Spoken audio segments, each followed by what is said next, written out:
যেগুলো। এটা কি লিখেছিস? এটা অরূপ ঘোষাল। ও, ওটা কে? অরূপ ঘোষাল কে?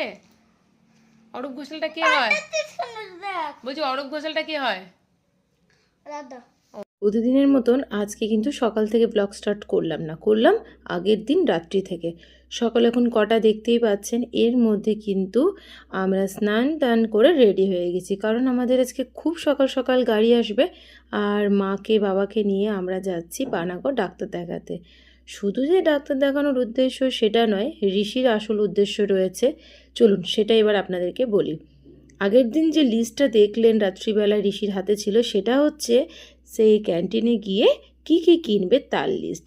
তবে যেহেতু আজকে অনেক সকালে ঘুম থেকে ওঠা হয়েছে, তাই গাড়িতেই ঘুমিয়ে পড়েছে। একদিকে ভালোই হলো, কারণ জেগে থাকলে তো প্রচণ্ড দুষ্টুমি হতো, আর তার সঙ্গে গাড়িতে চাপলে ওর একটু শরীরটা খারাপ করে। তো এই জন্য ঘুমিয়ে পড়ে বেশ ভালোই হয়েছে। তবে আর্মি ক্যাম্পাসে ঢোকা মাত্রই কিন্তু তার চোখের পাতা ফট করে খুলে গেল, কারণ তার কাছে একটা ড্রিম হচ্ছে সে বড় হয়ে আর্মি হবে, বড় আর্মির অফিসার হবে। জানি না ভগবান তাকে কোথায় নিয়ে যাবে, তবে খুব ছোট বয়স থেকে বাবাকে দেখে সে কিন্তু ইন্সপায়ার হয়েছে যে সে আর্মি হবেই। আমরা ওকে বহুবার বলি যে তুই এটা হবি ওটা হবি, কিন্তু না, সে প্রতিবারই তার উত্তরে বলে আমি আর্মি হবই। আমরাও কিন্তু মনে মনে চাই সে যেন তার ইচ্ছে মতন তার প্রফেশনকে চুজ করতে পারে।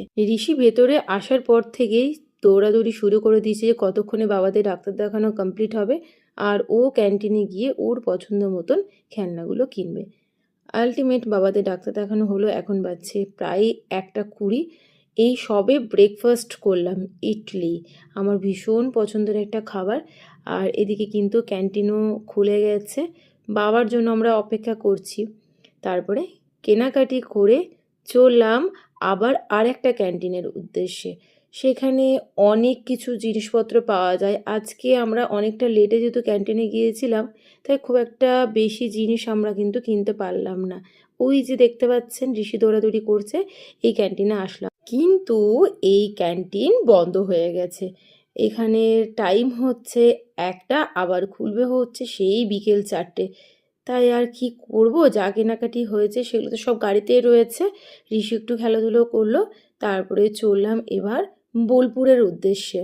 ওখানে যেহেতু আমার দাদা বৌদির বাড়ি আপনারা তো জানেনই, তাই এই যে ঘন ইলামবাজারের জঙ্গল পেরিয়ে চলে আসলাম বিশ্ব বাংলার হাটের কাছাকাছি। প্রায় বৌদির বাড়ির কাছাকাছি চলেই এসেছি। আর নেক্সট পার্টে থাকছে সেখানে গিয়ে কি কি করলাম সেই সব কিছু। So bye bye.